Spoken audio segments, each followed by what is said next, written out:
Let's talk about the events of March 29th, 2020. This takes place in South Korea almost exactly like 3 years ago at this point. It's a little bit past midnight and there are 8 teenagers they're barely teenagers. They're 13 years old. Most of them are. So imagine 8 13-year-olds just booking it, running for their lives in South Korea. Like, you know, when you run so fast, your heart starts to pump out of your chest. You feel like you can hear your heartbeat in your ears. That's how fast these kids were running. They're literally running for their life. That's how desperate they are. Whenever they think, okay, surely we're safe now, they would turn around and they would see another one of their friends had been thrown onto the ground, taken down. It started with 8. Then there were 7. Then there were 6, 5, 4, 3. It seemed like the city of Daejeon, which is where they were in, it's the 5th largest city in South Korea. It's so big, it's so populated, but not a single person wanted to help them while they're desperately running for their lives. Where are they running? On the street? Yeah. They run like their lives depend on it because maybe it does. One of the girls, Pora, 13 years old, she could feel her legs starting to give out. There was like shooting pains going up each of them. Every step she took, it felt like someone was shooting her up the palm of her foot. She thought, you know what? Fine, I can't do this anymore. I'm just going to let him catch me. I'm going to let this guy who's chasing me down catch me because whatever he's got in store for me has got to be less painful than what I'm experiencing right now. So she slows down. She puts her hands on her knees and she's panting. She's trying to catch her breath, okay? And he comes up behind her. She looks up and says, oh God, that was really, really tough. She let out a little smirk. She was thrown onto the ground, handcuffed, and placed under arrest. In today's case, these 8 13-year-olds, these 8 teenagers, they are not the prey being chased down by a big bad predator. They are the predators. These 8 kids had just murdered a delivery driver in cold blood. The infuriating part is they're going to get away with it. As always, full show notes are available at rottenmangopodcast.com. With that being said, this was a viral case in South Korea. There is a lot of online discourse about this on whether or not the laws are protecting people or knowingly putting citizens in even more danger. There were petitions made aimed towards the Blue House, aka the White House of South Korea, begging politicians to do something. There's incredibly damaging text messages between teenagers. The killers were texting each other after they killed someone. And it's just what they're saying, you're going to lose your mind. Now, there are a lot of people involved and about 8 main killers, if you will. Technically, you can find some of their names online because normally South Korea is really crazy about releasing even adult criminals' names, adult people's names. But with children, it's absolutely out of this world. But this case is so bad. People were doxing these killers left, right, and center. I'm not going to give you guys their names because I don't really think it matters to this case, but they're easily findable online. So with that being said, let's get into it. Lee Kun worked as a delivery driver in Korea, which sounds like the type of industry where you never really get to know each other. Like, I think if you think of a DoorDash driver in the US, you kind of work for yourself. You don't really get to know other drivers. In Korea, it's a little bit different. There are a handful of popular restaurants in the area. There's a handful of full-time drivers. They all know each other. A lot of them can recognize all of them, like the restaurant owners. They can recognize their favorite delivery drivers even through their big motorcycle helmets. And Lee-kun, he was one of them.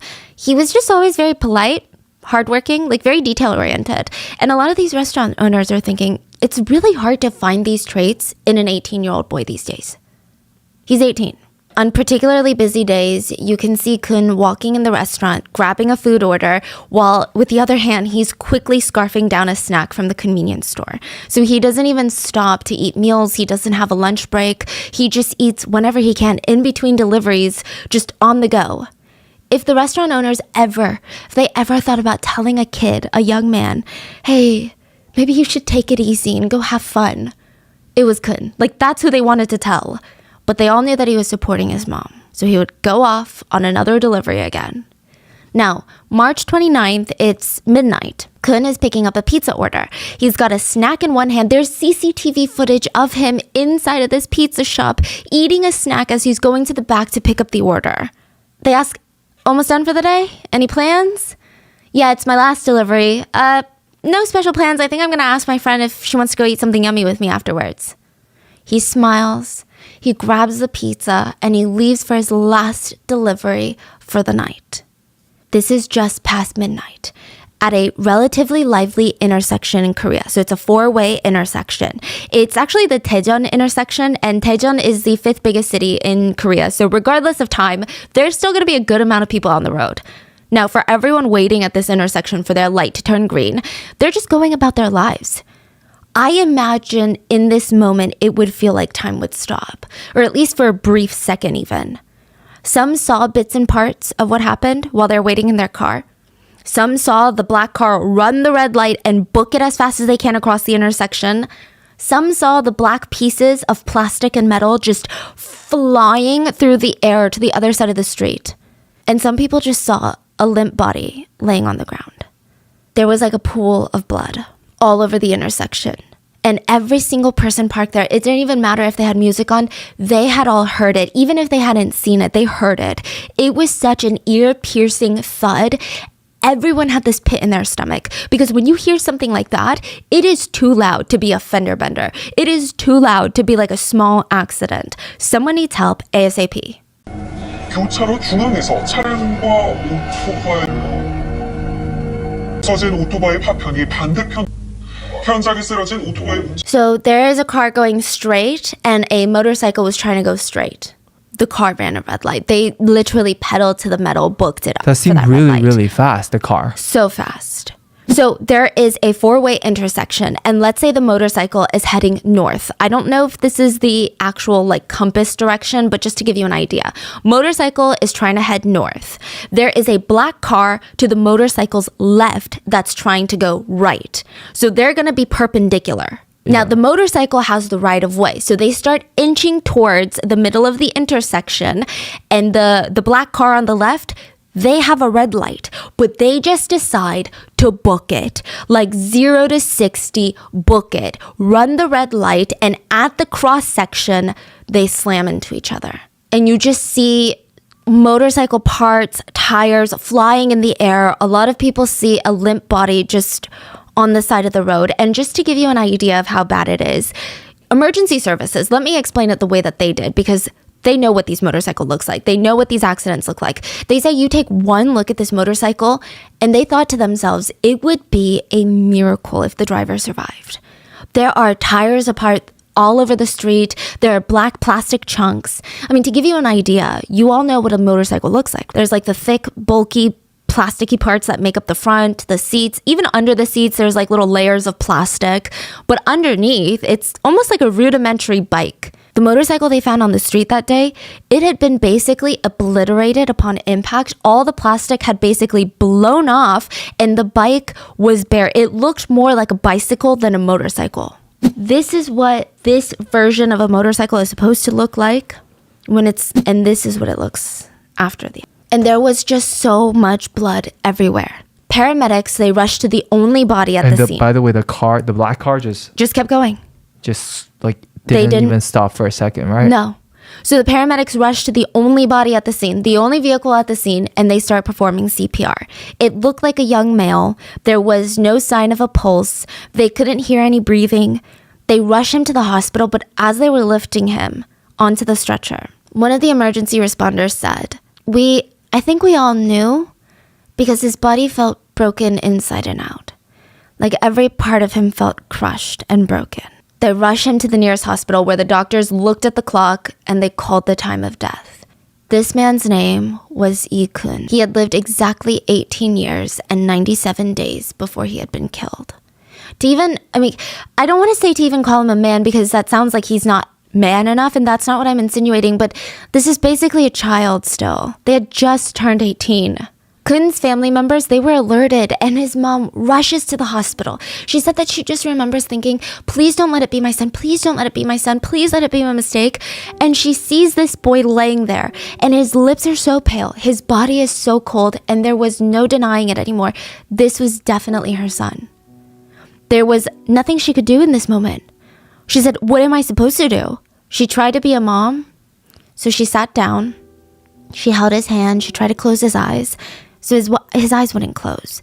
It said that Kun had died so suddenly that there was no time for him to close his eyes. And since they hadn't been closed by the paramedics or any of the bystanders there, rigor mortis had set in and his eyelids were now too stiff to stay closed. So every time she tried to close his eyelids, they would pop back open, and then she just kept trying. She said that she wasn't going to leave until he closed his eyes, until she put her baby to rest one last time. She talked to him, and she said, "It's okay. Kun, it's okay.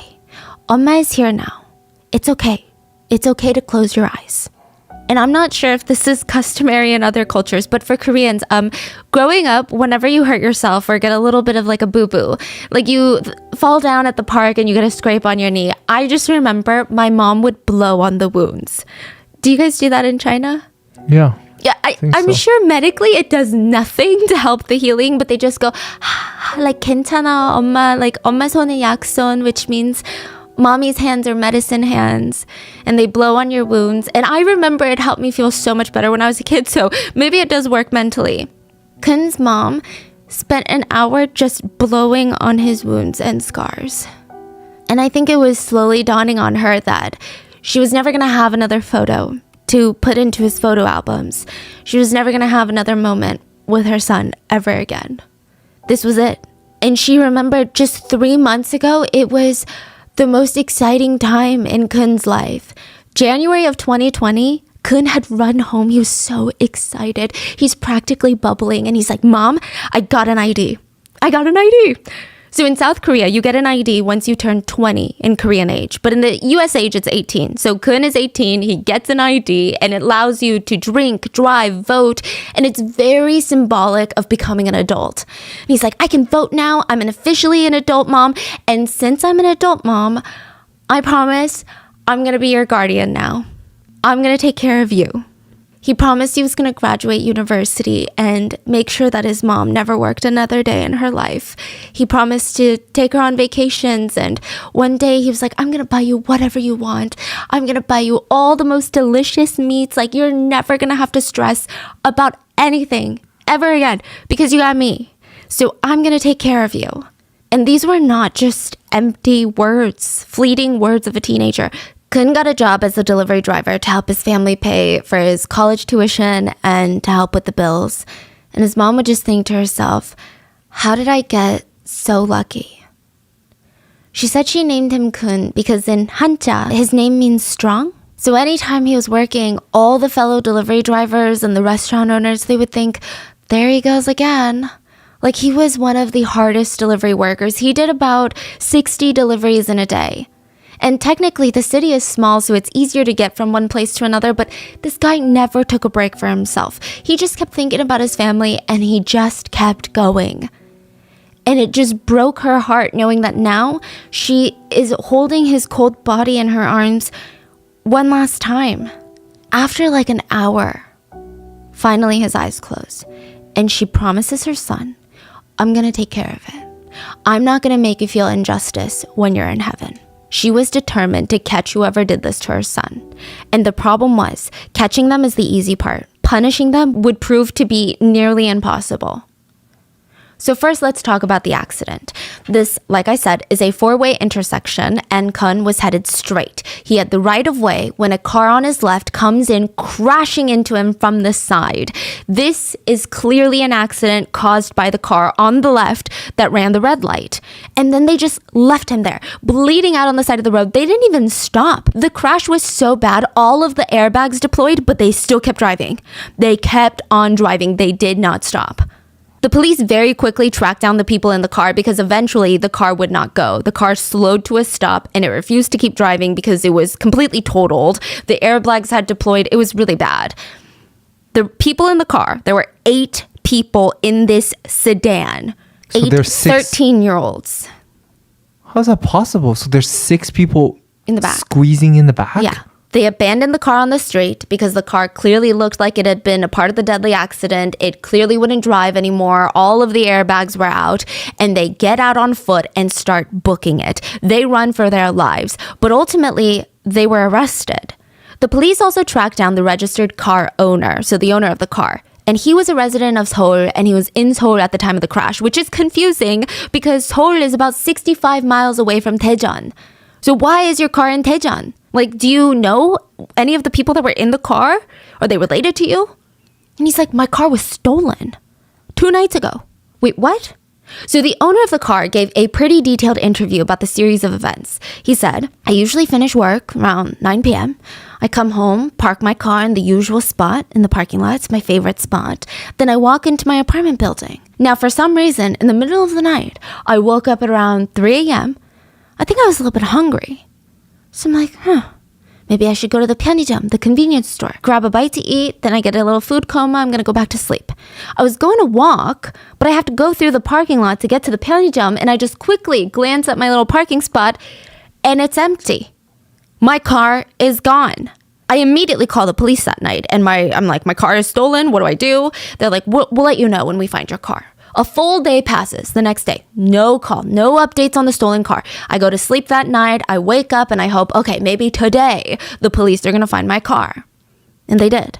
Around 3 p.m. that afternoon, they called to tell me that in the middle of the night last night, my car was used to kill someone.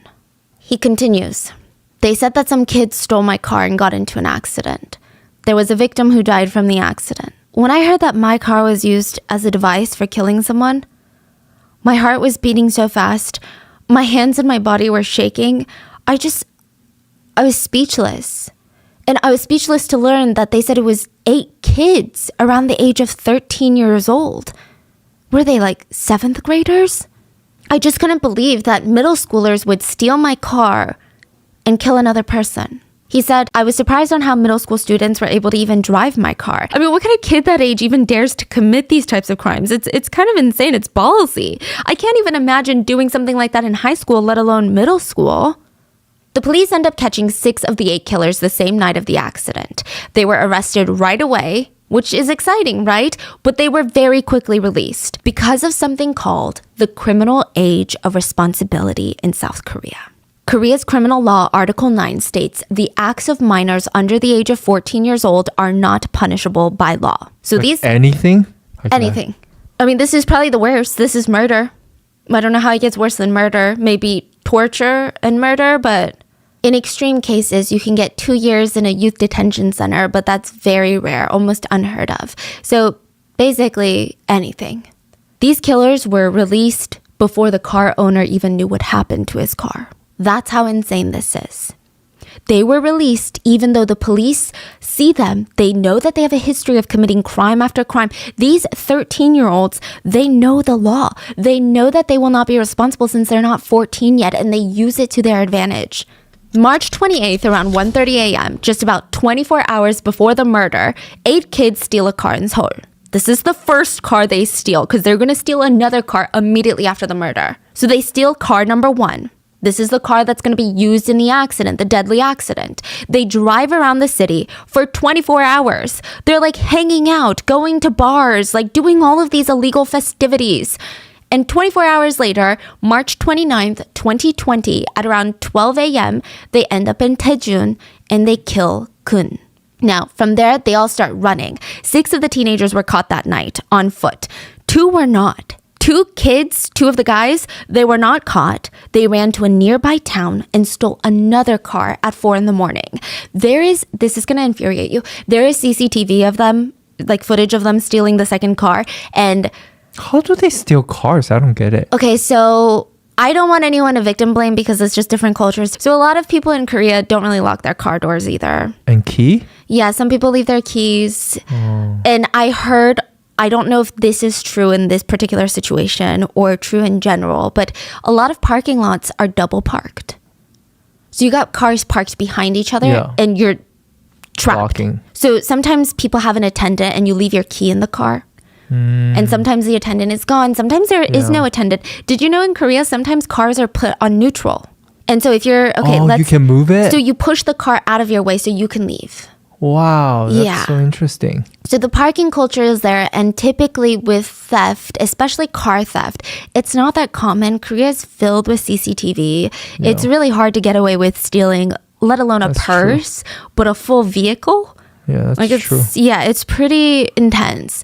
Yeah, So they really just these kids probably just really don't care. yeah, like no adult would commit this crime because they would go to prison and it would be so easy to catch them. But these kids literally know that they will not be punished, so they don't care about getting caught. So after they use a stolen car to murder an innocent person, they steal another one. And in the CCTV footage, you can see them walking with their hands in their pockets, leisurely, as if they own this world, as if they own this parking lot. They find an unlocked car. The owner would later say that his car key ran out of battery, so he was unable to lock it before he went into the house. I'm not really sure what the reasoning was, but it doesn't really matter. It's still theft. Just because it's unlocked doesn't mean anything. The teenagers find it. They open the doors, start rummaging through the car. They're throwing out all of the owner's documents, insurance papers, just throwing them around the parking lot. They take the car and they leave. The teenagers find the unlocked car. They open the doors, start rummaging through the car, and they just throw out every single document in there. Just insurance papers, anything belonging to the rightful owner of the car. They're throwing it out straight into the parking lot. They take the car and they leave. Now, the owner realizes the very next morning that his car was stolen and he alerts the police. By then, the two teens that had stolen the car drove it all the way back to Seoul and the car was eventually found. Now, the black box that every car in South Korea is legally required to have, which is basically an external camera or audio recorder, it was ripped out. The last two perpetrators were found, arrested, and very quickly released. So all 8 of them have been found, arrested, identified, and released. I cannot imagine how infuriating this is for Kun's mom and all of his loved ones, knowing that the police know who the killers are, know where they live, know what they look like, know what school they go to, and they're just like, okay, well, there's nothing we can do about it. Just to show you how angering this law is, these kids had gotten into trouble with the law multiple times prior to the murder, if not days before the murder. So just a few weeks before the murder, a few members of the group robbed a Korean barbecue restaurant. They were found rummaging through the cash register, taking anything of value after restaurant hours. They previously stole multiple other vehicles. Then they would take those stolen vehicles to gas stations around town and rob the gas stations. There's at least 3 gas stations that we know of that they were caught robbing. Oh, I have footage of them robbing one particular gas station. In the US, each gas station pump, you can only take credit or debit card. If you want to pay in cash, you have to go inside, pay the attendant the cash. In Korea, I believe you can do it at each specific pump, meaning that there is like a little cash box inside. It's locked, but I guess it's easily breakable, because that's what these kids are after. 구미에서 있었던 절도 사고는 그러나 한 명을 제외하곤 이들 모두 촉법 소년 미만이었기 때문에 경찰 조사 후 We know of 3, there could easily be more. But these kids, they would steal cash, alcohol, whatever they wanted. They would steal alcohol from restaurants. They would wreck restaurants, tear them apart, trash them, throw out their safes. Again, this is all happening a month prior to Kun's murder. And these idiots are not criminal masterminds. They were basically caught each and every single time. There's literal CCTV of them stealing the cash box inside of the gas station stall. They even have pictures of them posing on stolen cars. So they would steal a car and post a picture on social media of them and this stolen car, but they would keep the license plate number. Like, that's how ballsy they are. They're smoking cigarettes, sitting on the hood of this car, pretending like they're in some sort of music video, and it's just bizarre. They truly do not care about getting caught. Can you imagine someone stealing a car and then posing on it, showing the full license plate number and posting it on Facebook? Like, that is not normal. So yeah, they were caught for all of their crimes, but the police would catch and release them like they're on a fishing trip. There's even a selfie that a couple of them took at a police station. One of them is smoking a cigarette. The other ones are holding up a peace sign. They're posing, and it's captioned, Kumi Police Station, Escape Plan in Progress. I mean, at this point, they are being protected by the law rather than being punished for their crimes. This is the most mind-boggling thing in so long. I mean, they know it. They're proud of it. They know that they're not going to get in trouble. Even just 4 days before the death of Kun, one of the perpetrators stole a car, got into a car accident. Thankfully, nobody was injured or fatally wounded, but there were articles and headlines talking about this accident, talking about how a minor had stolen a car and crashed it. The criminal, the minor, decides to repost the article on social media and laugh about how he broke the law. It was making headlines, and guess what? Nothing happened to him. He captioned the repost, 갔다 온다, and it kind of translates to be right back, almost poking at the fun that if he commits a crime, he goes to the police station and is immediately released. Like, 갔다 온다, like, I'll be right back. That's what you say when you are going to the supermarket to pick up eggs. Like, 갔다 온다. Even his comments are out of this world. It's a bunch of middle school kids giggling. Others are commenting, fine, you caught me, it was me. Some are laughing like, oh my God, this is crazy. LOL. You're a star, a star. LOL, you're so popular. This is so funny. You're just out here filming your own Fast and the Furious.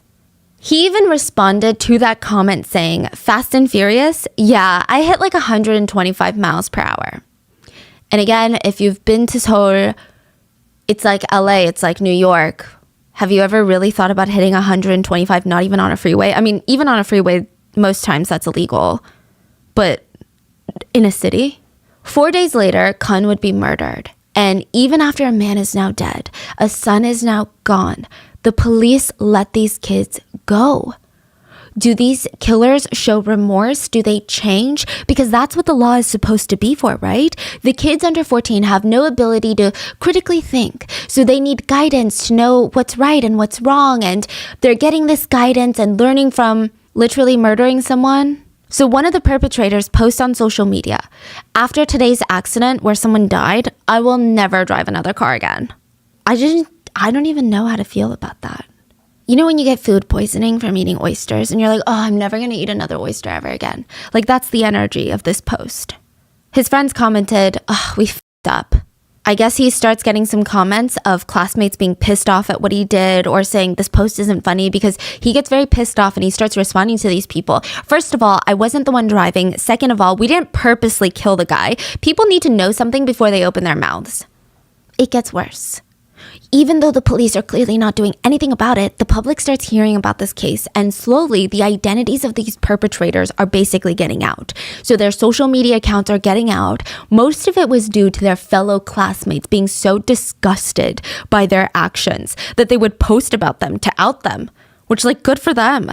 After the murder, some of the teens were actively posting on social media showing zero remorse. One posted a selfie and said, please wait for me if I go to jail. Another one said, one selfie before I go to jail. Another wrote, I'm going to go to prison, so write me a lot of letters. No, really, I'm going to go to jail, so you better write me. And don't say you guys don't have enough time to write me letters. Just write me a letter and send it to me. Wow, they really think it's a joke, huh? Yeah. Another one wrote, please write me letters. Let's all be healthy and see you guys after a month. Love you all, my friends. Heart emoji. A few of the other perpetrators were outed because they had incredibly despicable conversations with fellow students. One perpetrator texted her friend, I killed someone. In Daejeon, I got into an accident and a man died. The friend responded, question mark? What are you rambling about? Are you being serious right now? Yep. They said, yup. Where are you? Right now? Home.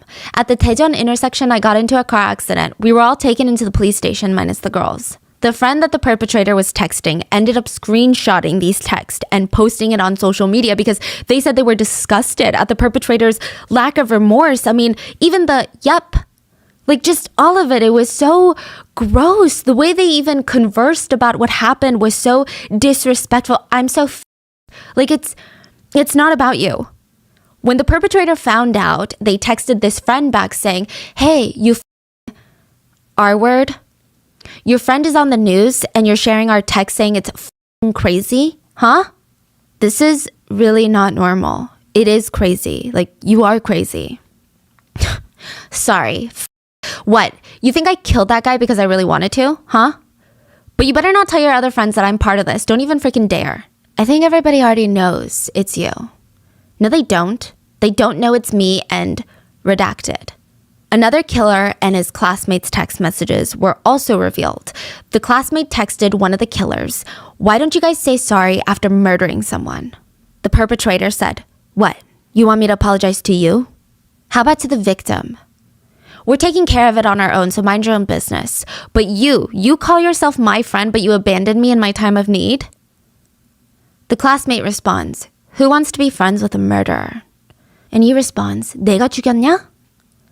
And I wish you spoke Korean right now, honey, because, okay, for those of you who speak Korean, you're going to understand just that phrase itself. But for those that don't speak Korean, I'm going to try to break it down as best as possible. Now, it does loosely translates to, did I kill him? But it's not that simple. So there's at least 3 ways of saying, did I kill him in Korean? The most proper way is 내가 죽였다고요? Which is honorifics. Maybe the proper way if a police officer was like, oh, you killed him. Then I'd be like, oh, sir, like, are you asking if I killed them? That's kind of how you're doing it. Then you have the non-honorific way of saying it, which is 내가 죽였어? Which is comparable to did I kill him? So when you read that in Korean through text message, you could read it as did I kill him? Did I kill him? Wait, did I kill him?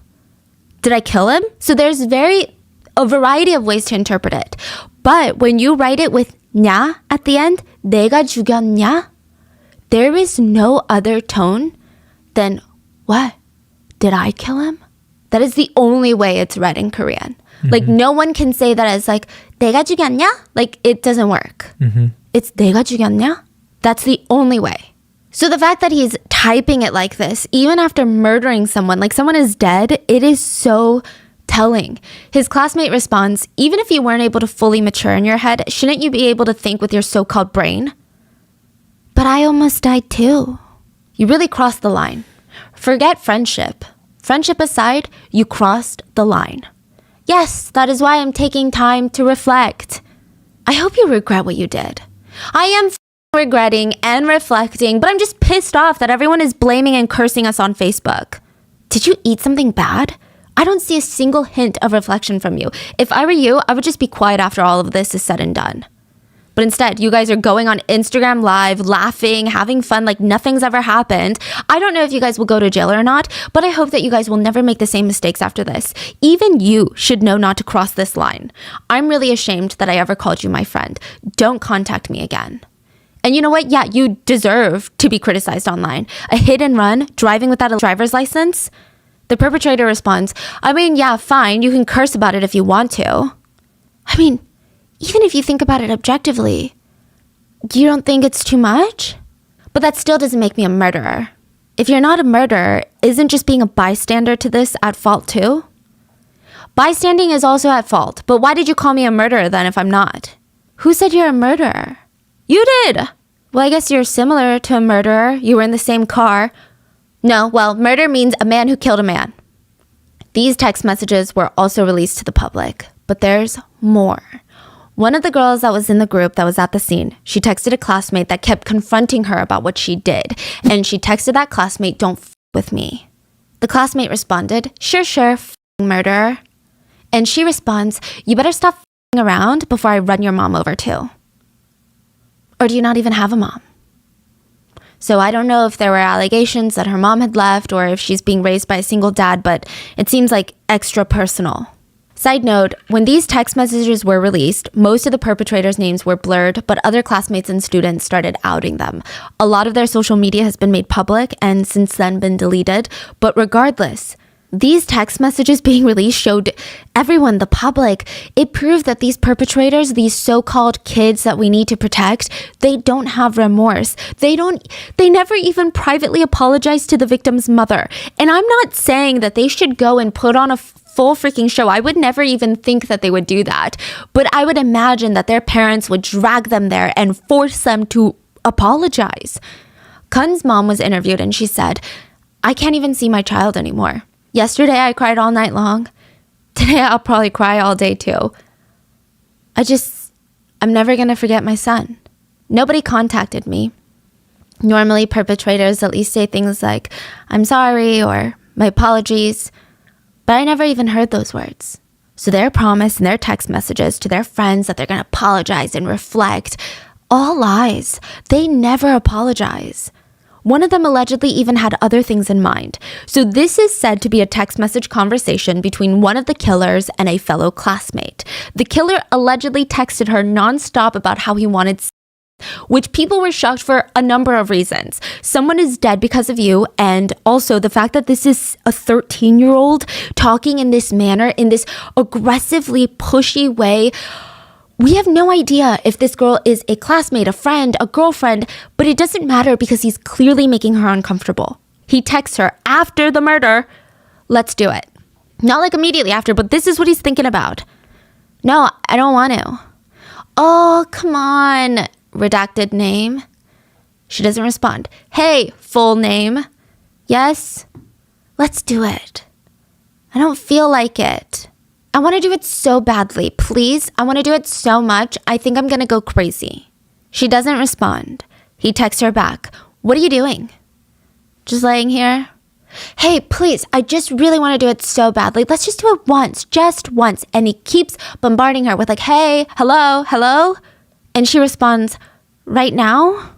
Yes, let's do it. I promise I'll finish fast.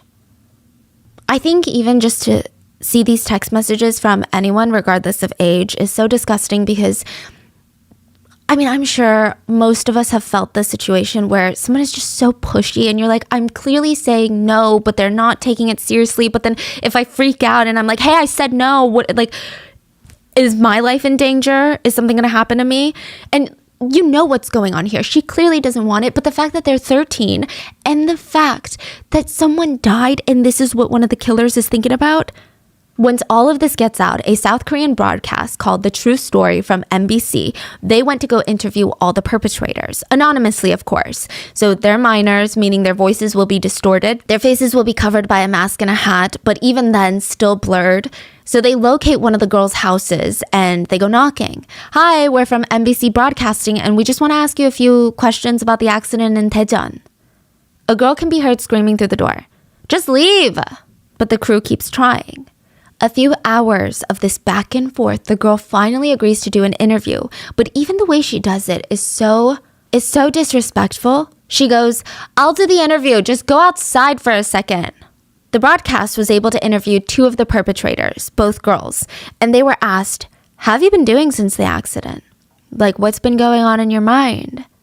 One of the girls says, we're feeling guilty and reflecting on it in our own way. I just hope that you guys, the reporters, can stop calling me. If you care about the victim or his family at all, I think you should let the police handle this one. You guys are truly taking it too far.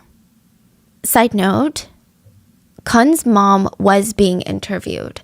So she was selectively talking to reporters. She never complained about the reporters. I mean, the fact that she's saying this is literally just saying, stay out of it because the police are handling it and the police are just going to let me go. The reporters ask how the crime even started. Why did you guys even decide to steal the car? The girls respond, I mean, I found out that my friends were all driving a car and they were all in the car, so I joined them. We drove around, we stole money from a doll crane machine, went to a few other areas, had something to eat, rested, hung out. After that, one of my friends asked us to pick him up, so we picked him up, and then I think we hesitated on where to go next. We were thinking of going to Busan, but my friend said it was too early to head all the way to Busan, which is a far drive, so we went to Daejeon instead. The way she describes this, it doesn't even sound like she's giving a police report or an interview about a murder. It sounds like she's at the grocery store deciding what type of apple they were getting. They're like, oh, then we decided to do this. Like, should we go to Busan or Daejeon? Just the lack of empathy. Her tone is very much, yeah, we killed someone, but what are you going to do about it?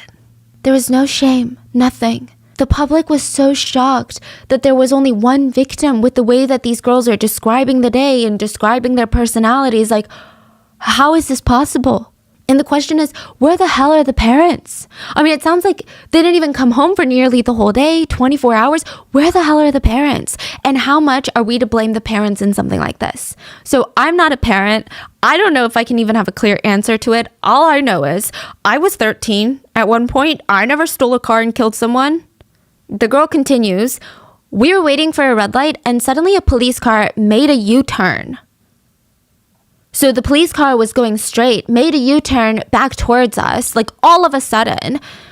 So we were scared that we were going to get caught. So we ran the red light and hit that motorcycle. Our car windows were all shattered and the airbags popped. The car wasn't even able to drive anymore because, it was totaled. So my friends and I got out and we ran to our limit until the police got us. After that, we were investigated and then sent home. That's it. The way she describes it, she's not specifically stating that it's the police's fault, but she does insinuate that the police car making the U-turn and scaring them is the reason that they ran that red. She's not even taking accountability for the fact that they ran the red. She's basically saying if the police car hadn't made a U-turn, we wouldn't have ran that red, and we wouldn't have killed someone. The reporters ask, did you guys not hesitate when you decided to run around in a stolen car? Well, we'd done this before in the past, so no. She casually says this as if stealing cars and driving illegally without a license is a fun little hobby, as mundane as crocheting. I'm honestly surprised the reporters are at least trying to hide their disgust. They ask, but you guys at least know that what you did was very illegal, right? Yeah, but you kept going. Why? Honestly, every student without a license drives nowadays. Not just the high school students, but also the middle school students. They're driving around like us. But they didn't get into an accident, so you don't know about it. But we did. We got into an accident. Wow. It's like the most unapologetic, entitled response they could have ever given. Even as an adult with a driver's license, I don't think anyone would give this response. Like, not a single person. Do you guys all know about the age of criminal responsibility? Yeah. So it's clear to the public, these monsters knew that because they weren't 14 years old yet, they wouldn't be punished for killing someone. They didn't even think that what they did was even that wrong. Side note, the law does state for a very serious crime, minors can be punished by a maximum of 2 years in a youth detention center, which, couple of things. I hear juvie in South Korea is nothing like juvie in the US. I hear it's a really nice little therapeutic center where you and your little friends, you and your little criminal buddies hang out and have a good time and play games and play basketball and giggle gaggle. But once this broadcast goes up, people are having a freaking field day, rightfully so. I mean, this was such a blatant disregard for human life. Not only was it disappointing to see that the nation's children, I mean, there were eight young kids who were thinking like this. Have you seen 13-year-olds these days? I mean, they're so woke. They're so politically correct. They're like, I've seen 13-year-olds who are incredible activists, and these 13-year-olds are doing this right now. Like, what is going on? This makes you lose hope for the future. The law basically tells them it's okay to do this. So it feels like this massive failure. Some of the fellow classmates of these perpetrators were interviewed, and they said, I don't think they're scared of the law. They used to brag about all the crimes they commit in class. Look, they know the punishment is very minimal since they're 13, and their birthdays didn't pass yet, so they know that they're good. They know a lot of older brothers and friends in the youth detention center. I think even if they go, I heard they're gonna have fun. From my perspective, I think even if they were sent the biggest punishment, which is 2 years there, I think they'll have fun, get out, and continue committing crimes. Okay, fine. If the law says you can't blame the, quote, kids, if the law says that, I'm not saying that, the law is saying that, can you blame the parents? Because someone has to take accountability, right? The reporters reach out to the mom of the driver. She was interviewed and she said, you know, my family and I are having a hard time too. My son made a mistake. All I can say is, sorry. That's the only thing I can do, and I feel like it's not enough. Okay, fine. Yeah, it's not enough. Here's another thing. The public, we're not emotional idiots. You don't think that we don't know that a perpetrator's family can also be suffering after a crime, but why would you even mention it? It is so gross. I feel like that kind of thinking gives me. Like me. This is what your kids grew up around, and look what they've become. Also, what do you mean you feel like it's not enough? Why don't you get your son to do something then, to apologize to the victim's mom? Like, there's so many more things that you could do. Reporters found another perpetrator's dad who was willing to talk, and he just told everyone that his son is reflecting on his actions, and the reporter said, from what we know, this is not the first crime that your son has committed. Yeah, he's committed a few crimes. The police said it was like 21 crimes. I can't handle him, okay? I just can't deal. Anyway, all I can say is I'm sorry. After hearing from the parents, the reporters went back to the two girls, the two perpetrators, and asked, after all that's been said and done, is there anything else that you want to say to the bereaved family? We're really sorry, but we didn't do it deliberately. It really was a mistake. The person who passed, they don't have any fault in this. Yeah, we know. She continues, it's because we ran a red light, and we think the only thing we can say is, sorry. Okay, this is like a pet peeve of mine. This is an absolute pet peeve. But perpetrators who go on the stand, like even in the US, when killers go to court and they verbally say the victim had no fault in it, it drives me nuts. It drives me nuts. There's so many layers to it. First of all, even if they had fault in anything, you don't get to kill someone. Second of all, we know. You are the problem. Like, what are you saying? Why are you suddenly trying to be like an activist for the victim? Like, don't blame them. Nobody was blaming them. Nobody. So who do you guys think should hold the blame? The minors who committed the crime, the parents, or maybe the problem is the existence of the law itself? So after this case goes viral, a lot of netizens were enraged. They are questioning why this law was even put into effect. A researcher from the Korea Institute of Criminology and Justice said, after the Korean War in 1953, 1950s was a different time. Kids were not as educated as they are today. Most kids weren't getting a strong education, and they were a little bit delayed mentally, physically, emotionally. So we put this law into effect that minors, and every age is classified. So minors under the age of 10 that commit a crime are called law-violating children. Nothing happens to them. Those between the ages of 10 and 14 are classified as law-breaching minors. Nothing happens to them. Then those between the ages of 14 and 19 are called the criminal youth, and something happens to them, but they're not treated like adults. They're still not treated as killers, even if they literally kill or assault someone. They still have their own little system that they go through, which is not as harsh as adult trials. But the biggest problem in Korea are not even the children that are between the ages of 14 and 19, because they still face some consequences to a degree. It seems the biggest problem are between the ages of 10 and 13, because they face no consequences.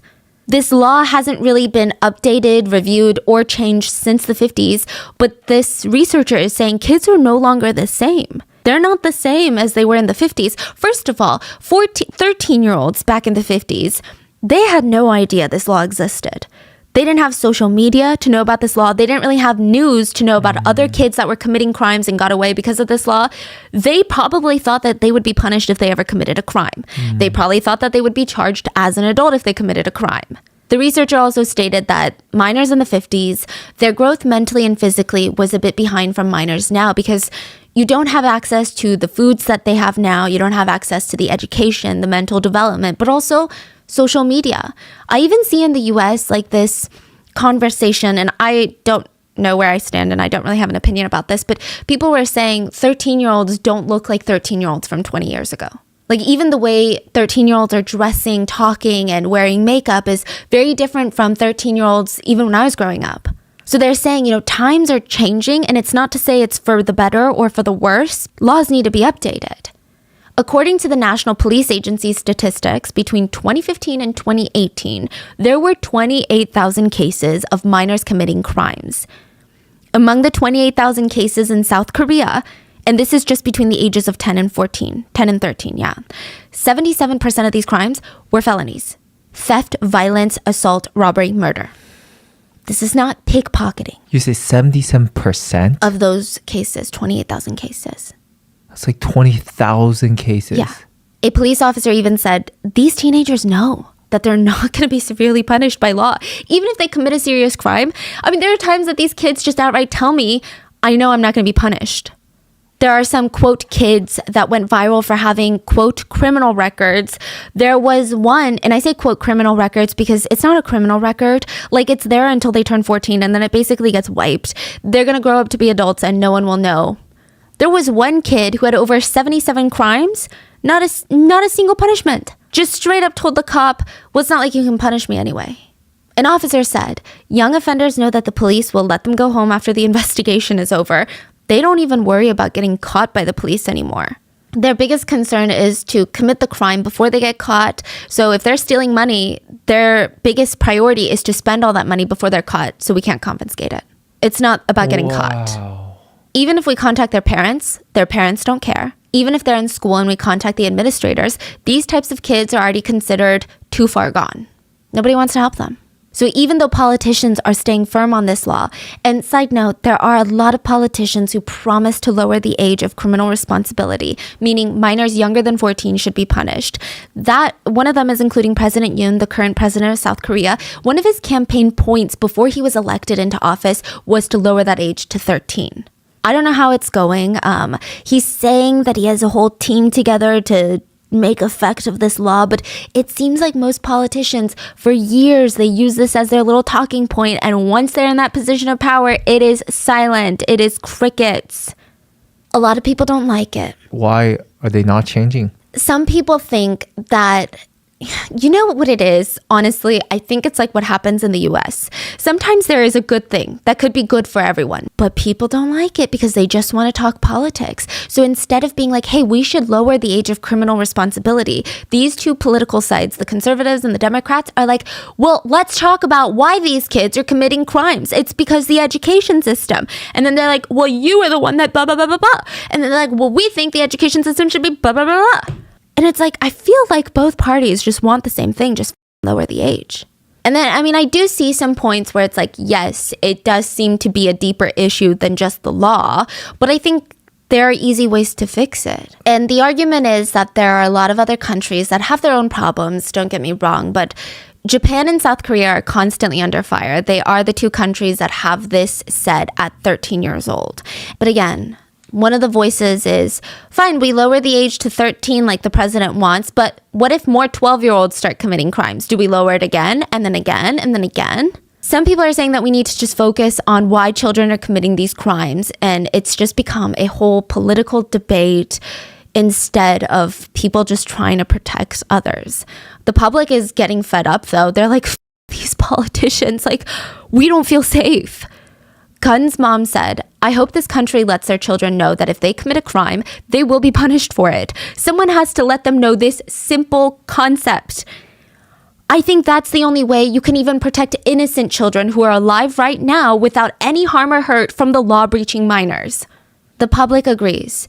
It was revealed that 7 of the 8 kids went back home with basically no consequences, no parole, nothing. The driver of the car, because it was pretty severe, was sent to a youth detention center. But again, it doesn't even compare to juvie. I don't even think a minor would be sent to juvie for a crime like this in the US. It really doesn't seem like that bad of a place. Like, it's no prison, that's for sure.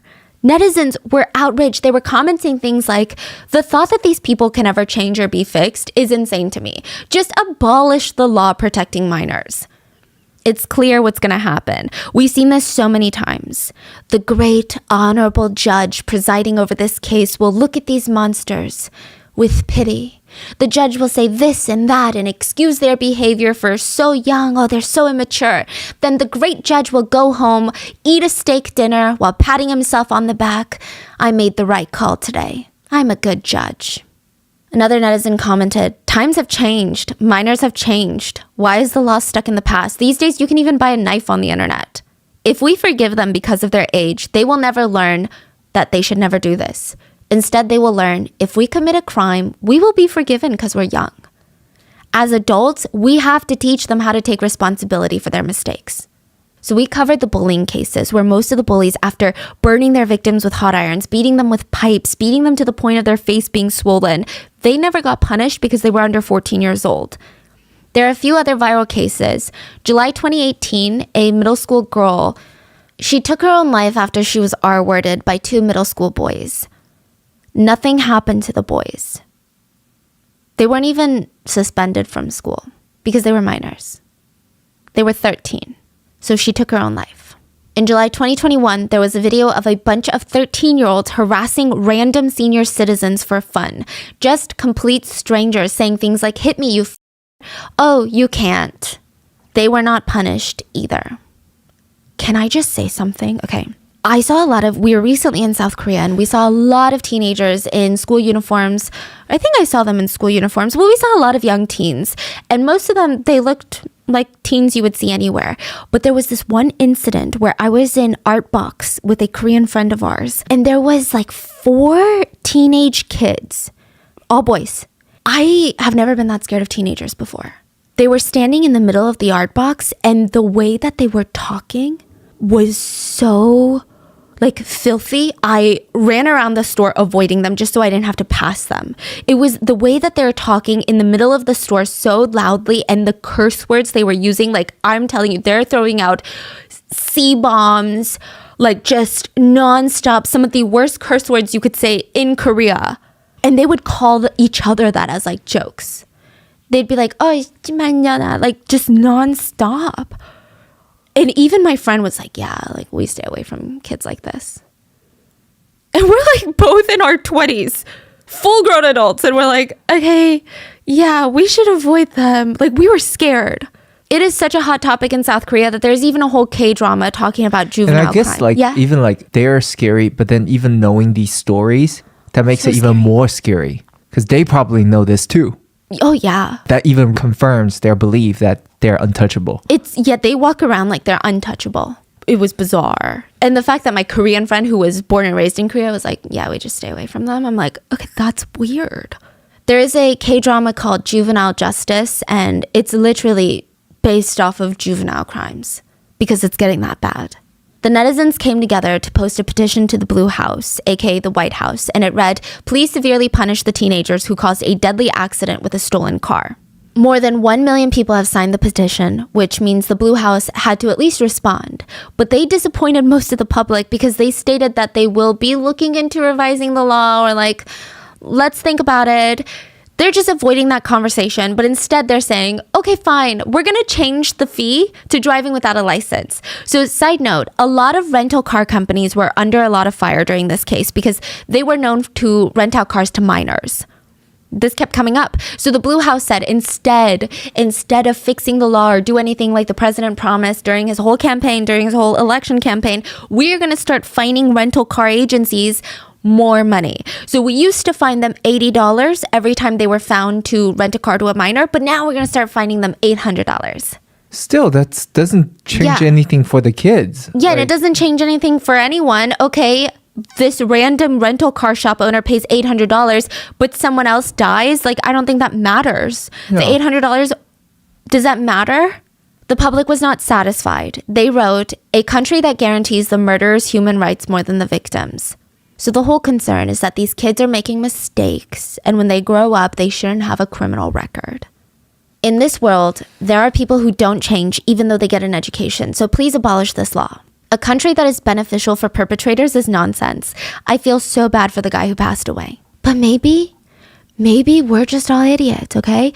Maybe the public are idiots and the politicians and lawmakers, they're just educated and smart and they know stuff that we don't know. Maybe these kids have changed. Maybe they're going to be the next superstar activists of our generation. Maybe they use this incident to learn, grow, and become better. And they make sure that nobody else does what they did. A year or two after the crime, so very recently, reporters found out what the perpetrators were up to now. At least 3 of them were back to committing crimes. 3 of them assaulted younger middle school students and stole their money. Let's call one of the students Student A. He said he was 13 when he was forced to hand over his allowance to them. He didn't realize how serious it was about to get because, it kind of started like a joke. They were just smacking him around saying, hey, give me your money. Like a joke. But soon they started hitting him for real. Punching him like they were in a deadly boxing match for their lives. They shot him with BB guns. They forced him to bring whatever gold he could find in the house. Student A said that he listened to them and he did it because they're kind of famous in the nation for being killers, basically. So he was so scared to say no to them. You're kidding me. Yeah. They stole nearly $1,000, and one day Student A said, I don't have anything else. My family doesn't have anything more to give. They tied him up and beat him for 5 hours straight and burnt his wrist with a lighter. He still has the scars to prove it. Student A was unconscious near the end, and when they basically left him for dead, he realized he couldn't feel his legs. There was something severely wrong. He panicked. He couldn't even move properly. He told his parents what happened. He was rushed to the hospital. The family alerted the police who, quote, opened an investigation. You know how they did it? They called the perpetrators and said, hey, we heard that you're beating up people. Can you come down to the office to give a statement? They didn't show up, and the police were like, not my problem. Guess why the perpetrators didn't show up? They're too busy waterboarding another student. Student B said that he was dragged into a sauna and assaulted by this group. He said that they jumped him, waterboarded him, splashed cold water all over him. They wrestled him, punched him in the face repeatedly. They were saying things like, God, I just want to punch you. You just look so punchable. 2 of student B's teeth were knocked out. His hair was cut by the perpetrators. And he said they kept taunting him that his hair was dirty, so they had to shave it off. It was just for humiliation. Student B said that he was crying while they were cutting his hair. And they said to him, why are you crying? Do you need to be hit more? I don't know. Do you guys feel like the politicians are right? Because I don't feel like they changed. I don't think their time of reflection helped them grow into law-abiding citizens. And I cannot imagine a world where they are going to become positive contributing members to society. In fact, I feel like they'd be dangerous to be around, especially if you don't know who these people are. They're adults. They could be your coworker. They could be the guy living next to you. How would I know? They could be the handyman. They could be daycare workers, doctors, teachers, nurses. How would we know? But it's not just this story. There are statistics. According to the Ministry of Justice in Korea, 12% of underage offenders become repeat criminals. They keep committing crimes. Meanwhile, adults that commit crimes and go to jail and are punished, only 4.5% of them reoffend. And again, I'm sure there's discrepancies in getting caught. Maybe adults just don't get caught again. But still, it's not really a great statistic to look at when you're arguing, no, this is to help the kids. I don't think so. Do you guys remember Kun telling his colleague that he was going to go eat something yummy with his friend after his last delivery? She blamed herself for all of this, which is crazy because you know what I'm going to say. Like when you feel guilt, even though it logically doesn't make sense, there's no reason for her to ever feel guilt for this. The 8 killers don't even feel guilt, but she feels so much guilt and it's heartbreaking. She said that around 12:07 a.m. The accident happened at 12:08. 12:07 a.m. Kun called her and was like, hey, it's my last delivery. Should probably take less than 20 minutes. Do you want to grab something yummy to eat? She agreed. They hung up. His accident happened 1 minute after she hung up. And she said, if I had just spoken a few more words, or if maybe I talked a little slower, or maybe I just kept him on the phone a little bit longer, maybe he could have survived. I should have just talked to him for even just 1 more second. I just feel so much regret. 제가 건이랑 12시 7분에 통화를 했거든요. 전화하면서 배고프다고 이제 밥 먹자고 집에 간다고 그랬는데 20분이 지나도 연락이 없는 거예요. 내가 말을 한마디라도 더 했으면 얘는 살았을 거잖아요. 근데 딱 1초만 전화도 아이고 참 너무 후회돼요. She wrote an open letter online hoping for change. She said that Kun was so excited. He had gotten into college and he was just so excited to start his life. And then he gets into this accident. Because of COVID, the start of university was delayed, and he told her he wants to be the man in his family. He got a job, he was delivering food every day, and he worked so hard, and she was always worried about him because, he drives a motorcycle, and he's working all day, and he always reassured her, I always wear a helmet. Nothing's gonna happen to me, okay? I'm careful. I never speed. I never break the law. You don't have to worry. And because of those few seconds, she's never gonna see him for the rest of his life. She said, the perpetrator's car didn't even look back at my friend who died on the spot. But because they're under the age of 14, they all went home. Only one was sent to the youth detention center. I understand the law of breaching minor law, but they're being protected for their mistakes so they can live in the future without any criminal records. But how can people who murder a man and run away be treated like immature minors who made a, quote, mistake? After what they did, they're still laughing and acting confident without any feelings of guilt or remorse. I doubt that they're more immature than an adult. People who are reading this, just know this could be you. This could be your children, your acquaintance, your close friend could be a victim of them. How can the law of breaching minors be applied even when a man dies like that? Please help my friend so he doesn't feel injustice even in death. Please help me to prevent this from happening to someone else. But so far, that was in 2020, and nothing has changed. What are your thoughts on this case? Please leave it in the comments. What are your thoughts? I mean, do you think the law should be changed? Do you think it should be a case-by-case basis, and please stay safe. I'll see you guys on Sunday for the mini-sode.